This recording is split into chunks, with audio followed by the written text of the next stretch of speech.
حضرت عمر بن جموع رضی اللہ عنہ۔ غزوہ احد کے دوران حضرت عمر بن جموع رضی اللہ عنہ نے دیکھا کہ ان کے تینوں جوان بیٹے دشمن سے لڑائی کی تیاری میں لگے ہوئے ہیں۔ وہ صبح شام بہادر شیروں کی طرح جوش میں آ جا رہے تھے اور ہر وقت شہادت پانے اور اللہ کی خوشی حاصل کرنے کے لیے بے چین تھے۔ اپنے بیٹوں کے جذبوں سے متاثر ہو کر انہوں نے بھی فیصلہ کر لیا کہ وہ بھی میدان جنگ میں رسول اللہ صلی اللہ علیہ وسلم کے جھنڈے تلے دشمنوں سے لڑیں گے، لیکن بیٹوں نے انہیں اس ارادے سے روکا کیونکہ ان کی عمر زیادہ تھی اور اس کے علاوہ وہ ایک پیر سے لنگڑے بھی تھے۔ بیٹوں نے کہا، ابا جان، اللہ کی طرف سے آپ پر چھوٹ ہے، آپ یہ تکلیف نہ اٹھائیں، اللہ نے آپ کو اس ذمہ داری سے بری کر دیا ہے۔ بیٹوں کی باتیں سن کر وہ دکھی ہو گئے اور رسول اللہ صلی اللہ علیہ وسلم کی خدمت میں حاضر ہو کر شکایت کی، یا رسول اللہ صلی اللہ علیہ وسلم، میرے بیٹے مجھے جنگ میں جانے سے روک رہے ہیں اور کہتے ہیں کہ میں لنگڑا ہوں۔ خدا کی قسم، میں تو لنگڑاتا ہوا جنت میں جانا چاہتا ہوں۔ تھوڑے ہی وقت کے بعد رسول اللہ صلی اللہ علیہ وسلم نے ان کے اس جذبے کو دیکھ کر ان کے بیٹوں سے فرمایا، انہیں جنگ میں شامل ہونے دو، شاید اللہ تعالیٰ انہیں شہادت کا درجہ عطا کر دے۔ رسول اللہ صلی اللہ علیہ وسلم کا یہ حکم سن کر بیٹوں نے خاموشی اختیار کر لی۔ جب جہاد کے لیے میدان کی طرف نکلنے کا وقت آیا تو حضرت عمر بن جموع رضی اللہ عنہ نے اپنی بیوی کو ایسے الوداع کہا جیسے اب کبھی واپس نہیں لوٹیں گے۔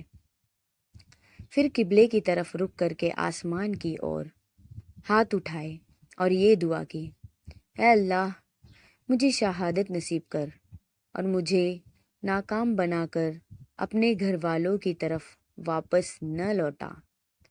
پھر وہ اپنے بیٹوں کے ساتھ جنگ کے میدان کی طرف روانہ ہو گئے۔ ان کی قوم بنو سلمہ کے بہت سے لوگ بھی اس جنگ میں شامل ہوئے۔ جب جنگ شروع ہوئی تو مسلمانوں کے دستے الگ الگ ہو گئے۔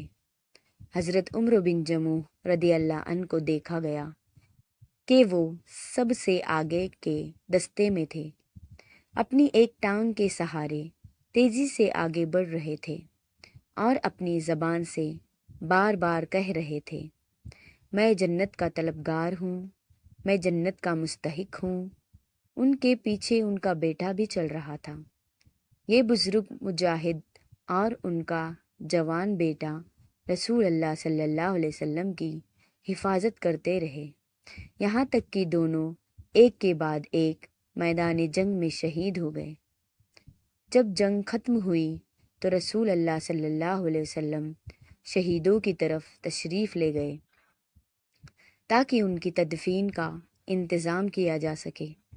آپ نے صحابہ سے فرمایا، اسلام کے شہیدوں کو ان کے خون اور زخموں کی حالت میں ہی رہنے دو، قیامت کے دن میں اللہ کے سامنے ان کی شہادت کی گواہی دوں گا۔ پھر فرمایا، جب کوئی شخص اللہ کی راہ میں زخمی کیا جاتا ہے تو قیامت کے دن اس کے زخم سے خون بہتا ہوگا اور اس کی خوشبو کستوری جیسی ہوگی۔ پھر رسول اللہ صلی اللہ علیہ وسلم نے فرمایا، عمر بن جموع رضی اللہ عنہ اور عبداللہ بن عمر رضی اللہ عنہ ان کے دوست کو ایک ہی قبر میں دفن کر دو۔ یہ دونوں آپس میں صرف اللہ کی رضا کے لیے محبت کیا کرتے تھے۔ حضرت عمر بن جموع رضی اللہ عنہ اور ان کے ساتھیوں سے جو احد کے شہید تھے، اللہ تعالیٰ راضی ہو گیا اور ان کی قبروں کو اپنی رحمت سے روشن کر دیا۔